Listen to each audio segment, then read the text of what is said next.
We had travelled throughout the day on our old bus from Pokhara and had arrived in Kathmandu at about 5 o'clock, just in time to freshen up and go and explore a little in the evening.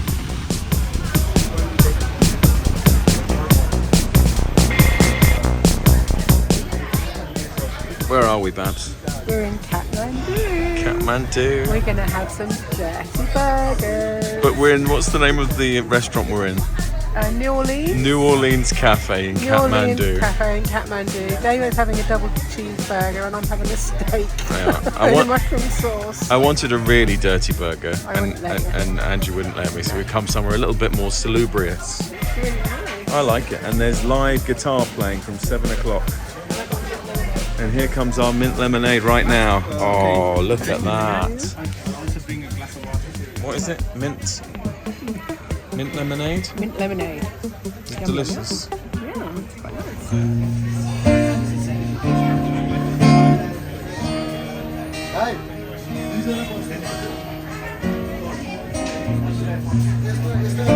Church, wrap me up in I want you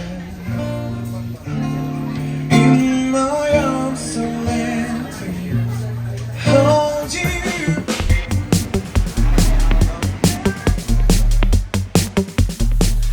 The next morning we discovered this cafe. It was just down the road from our Highlander hotel.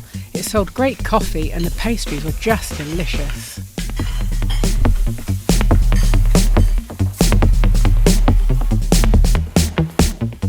Caffeined up, we set off to see what Kathmandu had to offer. It's the capital and largest city in Nepal and is known for its rich history, stunning architecture and vibrant culture. It's also the gateway to the Himalayas and the starting point for treks to Mount Everest. But today, we were simply interested in walking its streets and taking in some sights.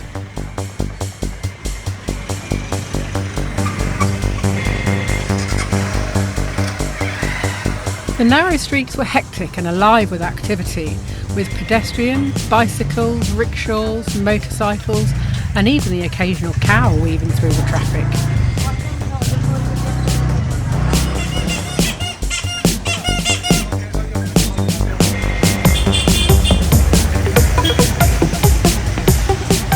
It's got a lot of personality, hasn't it? Yeah. It's like Brighton on steroids. Yeah. The vibe was a fascinating blend of ancient tradition and modern hustle and bustle. It reminded me of the film Blade Runner.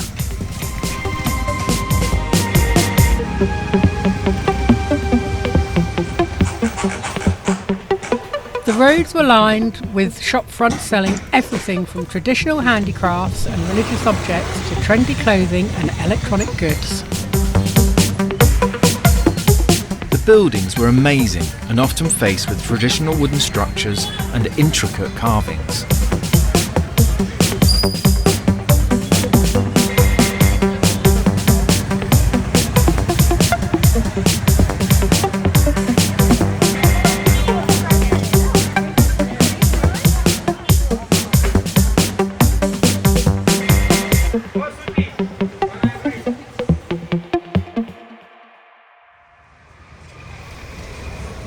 One of the first tourist sites that we fancied was the Skywalk Tower.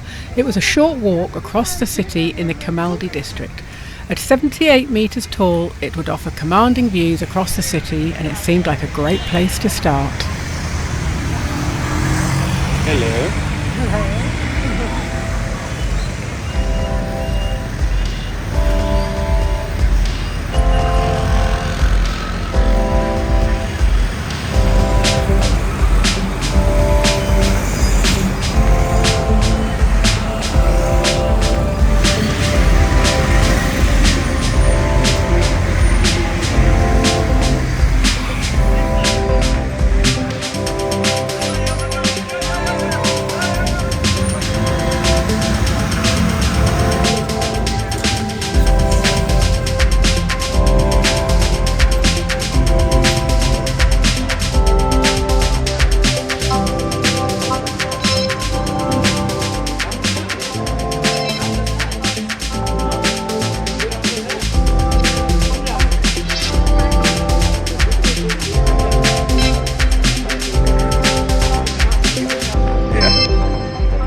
Coming back? Come then. Come on, Babs. Come on. You're going to walk along the line. What are you doing? I can't do it. I want to get you.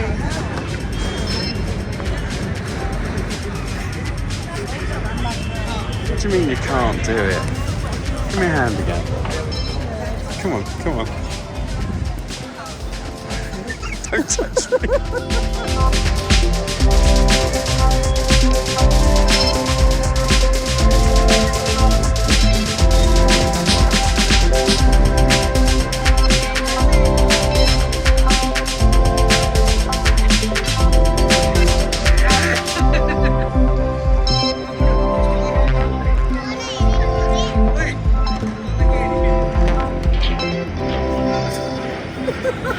It's going to take a long time to get round here. We're on the Skywalk in Kathmandu, 256 feet high. I don't know what that is in metres. It's got like a glass walkway around the outside that you can go on. Obviously I'm shitting my pants, I've not been on it. But I have been up and down the little metal plastic bits that allow you to have a look at the view of the whole city. The city's beautiful, it's huge. You don't really think of Kathmandu being that huge, I guess. Lots of smog, so you can't really see the mountains, which is a shame. I don't think it's because of the time of day either. I think it's just because it's such a big city and so dusty. Yeah, 1,000 rupees to get up here. Damo's walking on the glass. Well, since my bungee jump in the car, it's not a problem. Oh, None of this. Yeah, you're just like, you know, daredevil. hard as nails me now. Yeah. I mean, I think if you come, it's worth coming up this. It's you know, it's a great way to see the city. yeah. I might try and put the drone up later, which will get similar views, but I think I need to keep that one quiet. Yeah, I am going to try and go on the glass, but I'm not doing it right yet because there's old people doing it. I know. We're old people. They're older than us. Really old people doing it. I'll take a picture of them. 1 second. Look, old people sat down actually on the glass. I know. Come on, sort your life out. I'm going to walk straight past. No, you're not. Come on, Babs. On the glass. Sit down beside them. You know where you belong. I just don't. Go on. Go on, sit down.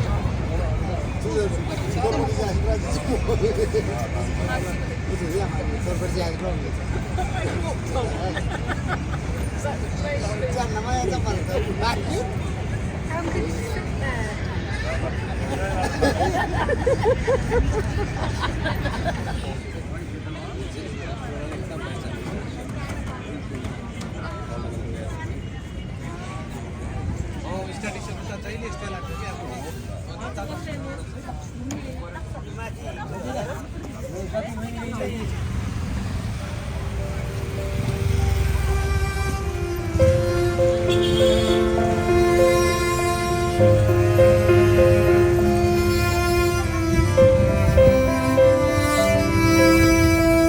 Next up was the Garden of Dreams, also known as the Garden of Six Seasons.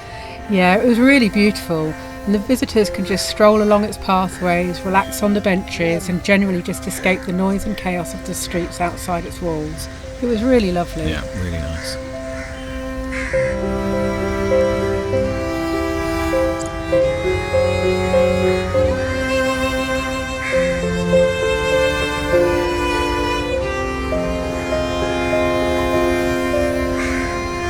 It was built in the early 20th century, and it was designed in an Edwardian style, taking its inspiration from various European gardens.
filming the room.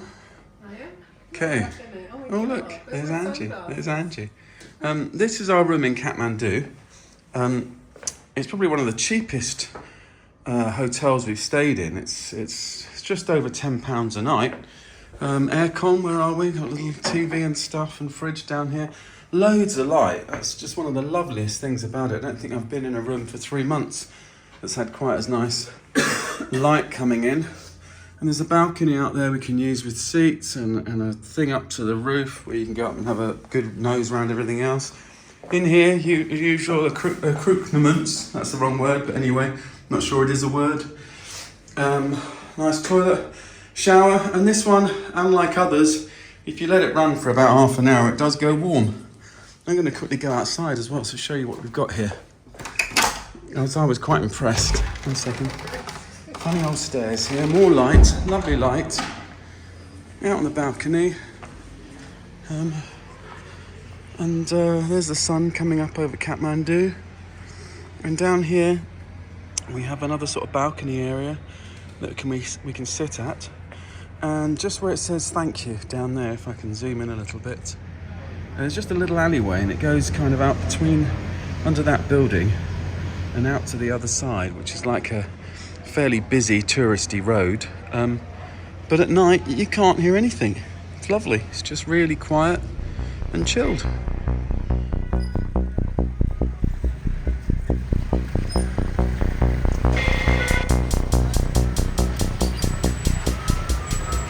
Durbar Square was simply amazing, just so much to look at, explore and enjoy.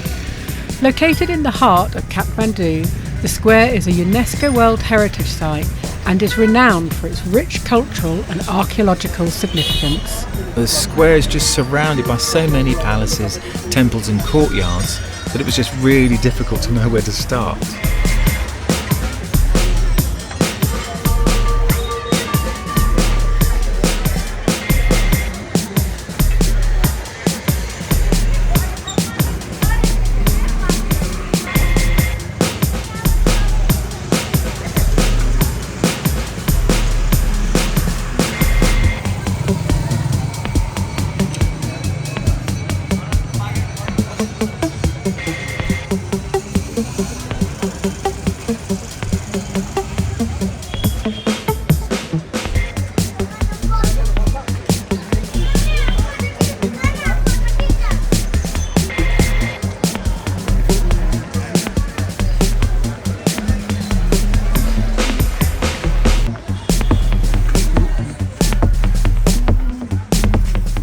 The Kumari Gar is the residence of the Kumari, or living goddess, a young girl revered as the embodiment of the Hindu goddess Teleju.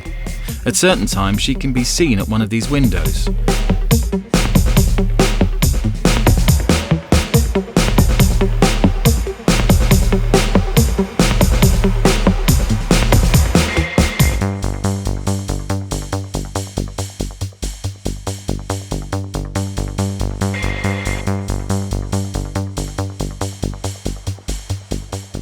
We stopped for a coffee at one of the many cafes around the square.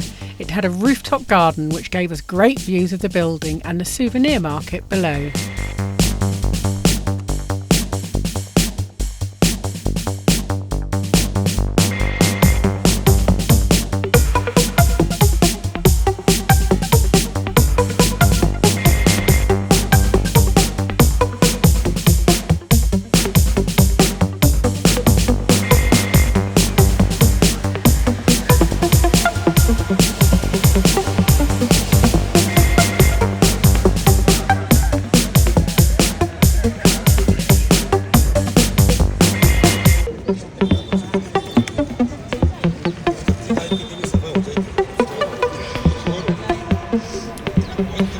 As you walk round, you can still see some damage that was caused by the earthquake of 2015.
रुपियाँ ठिकै छ 80 रुपियाँ भयो भने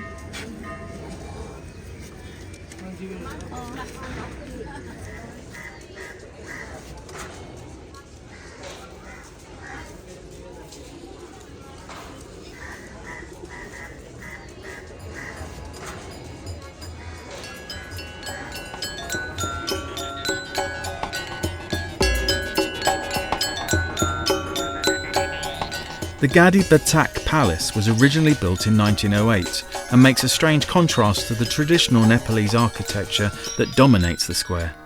Apparently it was modelled on the National Gallery in London. We could visit the main hall and then go down to a small museum on the ground floor.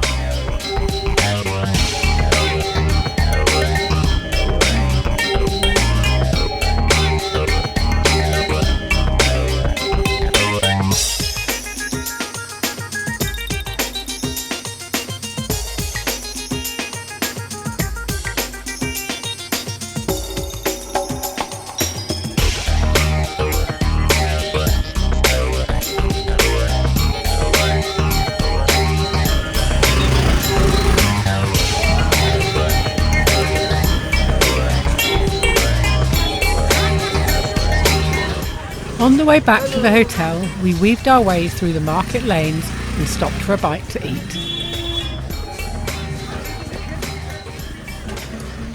In Kathmandu, having beef noodle soup in a little Chinese restaurant. We've been in Durbar Square all morning. We're going to go back to the hotel and do a little bit of work and go out this evening to get some of the bright lights of the city.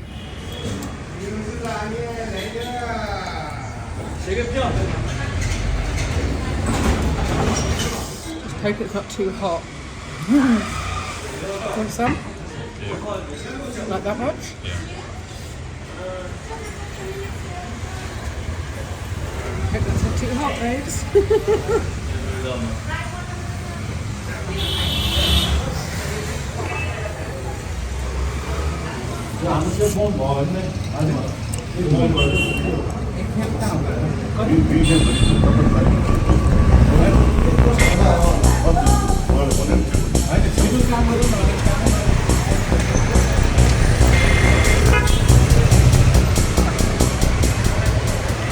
Later that evening we decided to explore Kathmandu's nightlife, or at least walk the streets and look through the windows. It was late December and not in peak season, so it wasn't as busy as I was expecting. However, there was still something for everyone. Live music, clubs and bars, casinos, and lots of street food and restaurants. Nowhere did I feel unsafe or see anything over the top or like sort of drunken revelry. But we didn't stay out late. We needed our beauty sleep.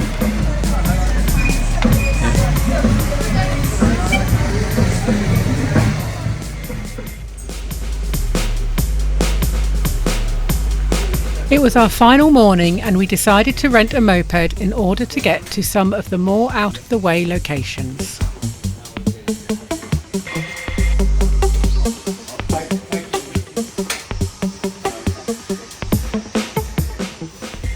Already? Yeah? Half a litre in there, so we're going to need to fill up quite soon as well. Where do we get petrol from?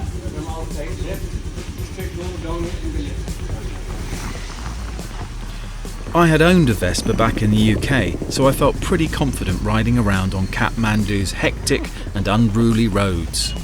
It was such good fun, and a great way to get off the beaten track.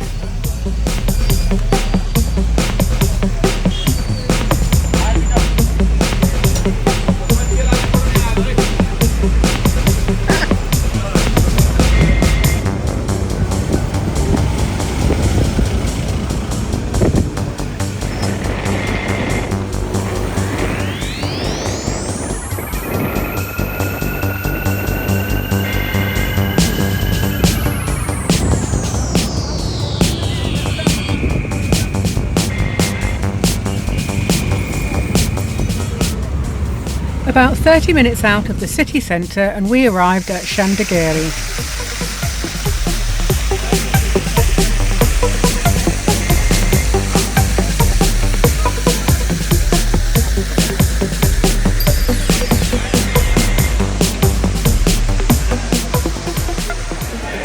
we're at the cable car in Kathmandu on our last day.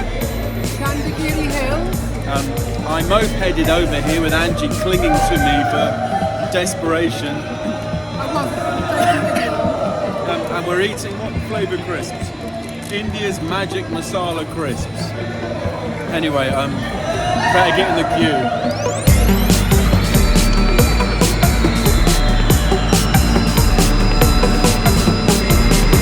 Oh wow.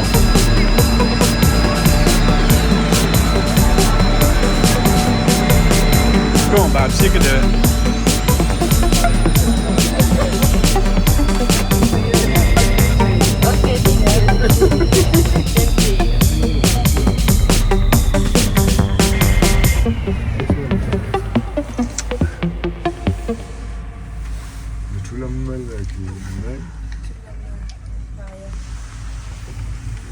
So apparently this cable car is 2.5 kilometres long.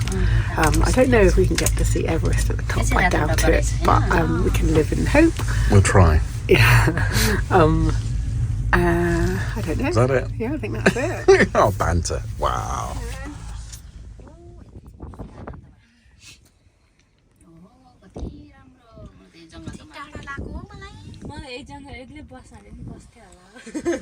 मलाई त मन पर्छ यो जंगल छ नि हरियाली जंगलहरु मलाई मन पर्छ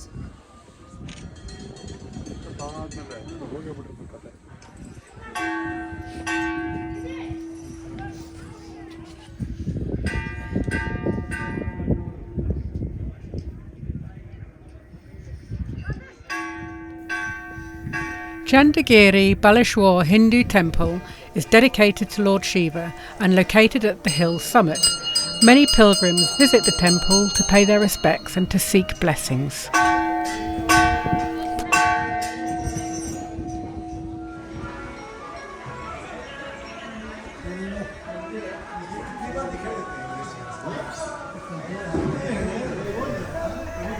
From the viewing tower, we could just see the summit of Mount Everest in the far distance, obscured by a closer mountain range.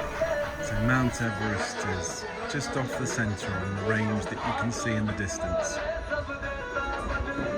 Must be so far away that it's quite insignificant here. Okay, so we're on the way down. Yeah, we've just been up on the cable car. So the cable car is about 10 kilometres, I think, out of Kathmandu. It was about half an hour on the motorbike. Yeah. 2.5 kilometres to go up. Cost was $22 each person for a return. You can walk down, which I think would actually be really interesting. Don't know how long it takes, so you'd have to research that.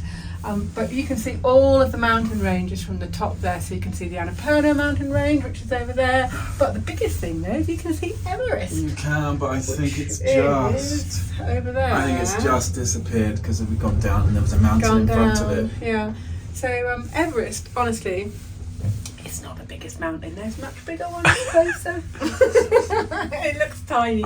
You see like a little slither of it, you know. So I've been trying to explain that these mountains are closer and that Everest is further away. Honestly, I mean, like he thinks I'm a bit of a fucktard. But it is just over there. I can't believe you just said that. So, is it worth doing? Yeah, I think it is. Yeah, it's not cheap, but it's not that expensive, really. It's $13 if you want to one way, $22 for a return. They've got restaurants up there. You can zip line up there. You can children's play area. You can worship at the Hindu temple. What else have they got? Horse riding. I think that's about it. But obviously, just being able to look over Kathmandu. It's great, isn't it? Look, over here, I can stick it out the window and just get I'm trying not to drop it. So that's the valley with Kathmandu just spread out. I thought Kathmandu was a sort of large town on top of a hill. I was wrong. I think that's your lack of travelling. Beautifully silent, even this cable car.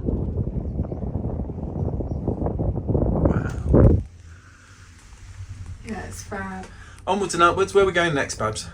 On our moped? I think we're going to go and try and find either go near the airport, because there's 3 things that Damien wants to do. One is an art gallery. I think there's 2 temples there. Yeah. There's also Monkey Temple to do, which we could probably get round to. We just need to stop and have a cup of tea at the bottom and just check our bearings and see how long it takes. We need to be back at the hotel by about 4:30, because we want to get showered and packed and everything to get to the airport to get home to see the children. Can't wait. Here we come. Christmas, here we come.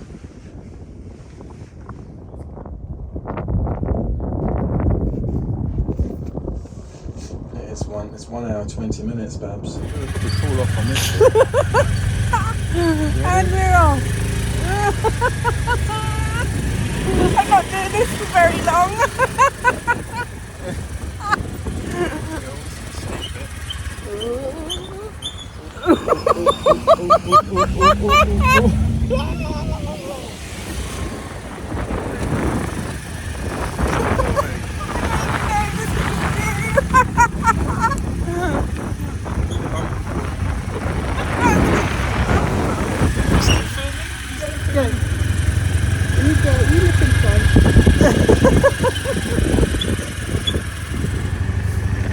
So we rented out motorbikes in Kathmandu. You look at the road.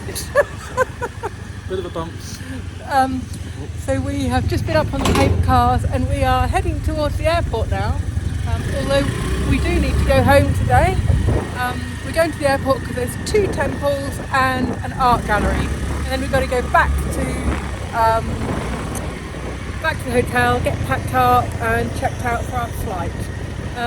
So I'm going to hold on now because we're coming up to all the bumps down the hill. I want David to look at the road rather than how he looks on camera. Bye!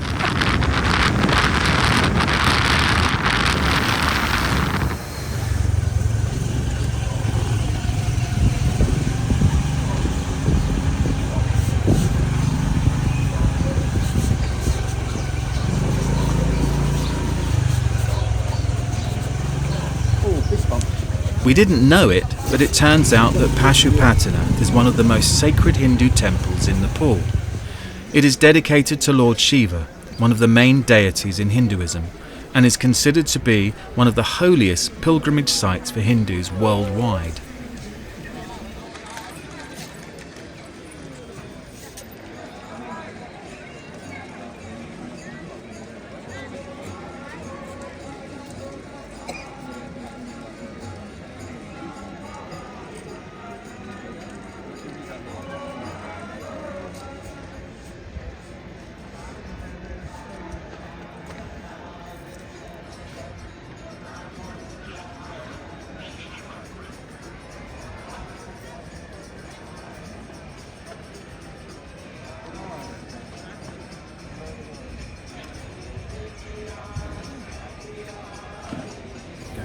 So we've come to a Hindu temple in Kathmandu on our last day called Pashupatinath.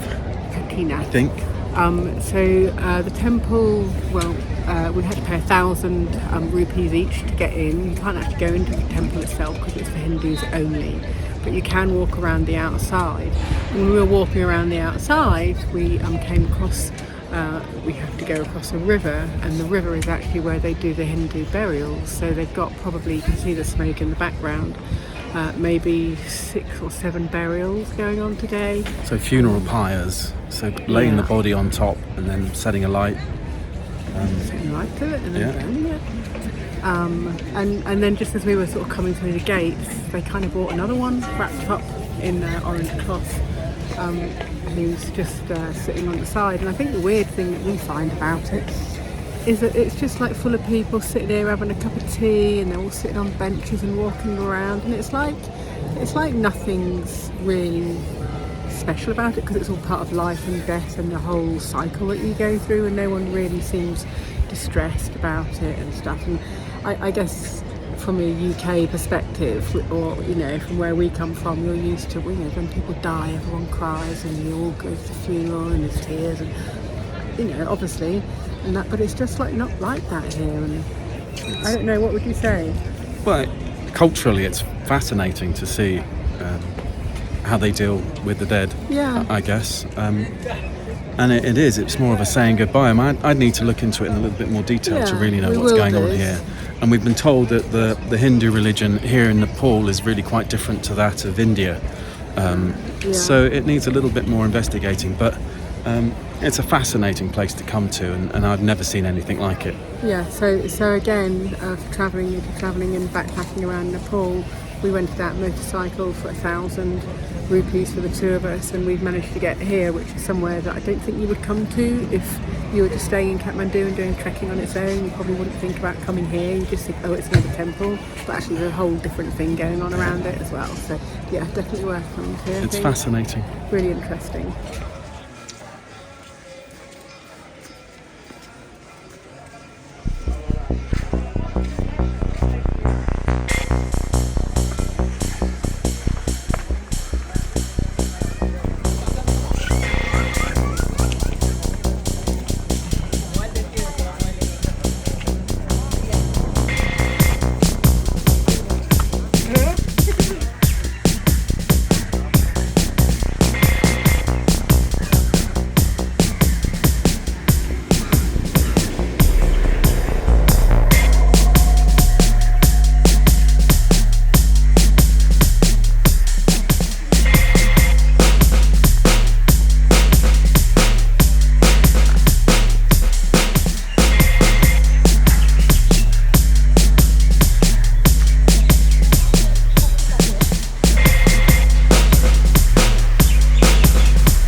At the top of the temple complex, local art students were busy creating images of the architecture. And as we were running out of time, we decided to go to the art gallery as our final stop in our day's adventure.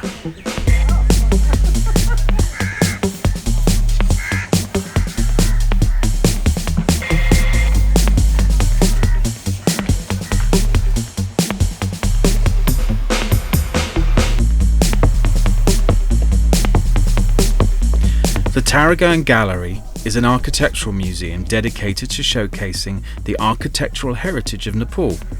The museum building itself was like an exhibit, and inside were displayed models, photographs and drawings of Nepalese architecture.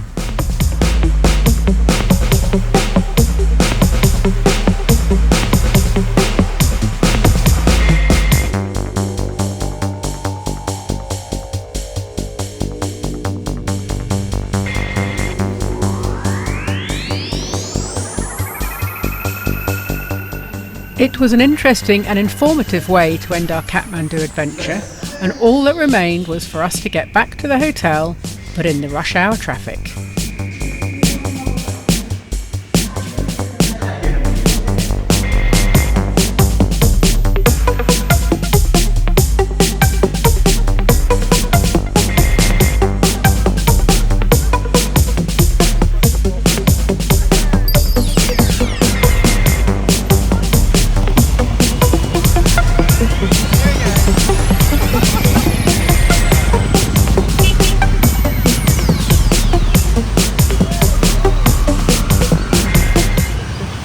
We had both loved every minute of our experience in Kathmandu.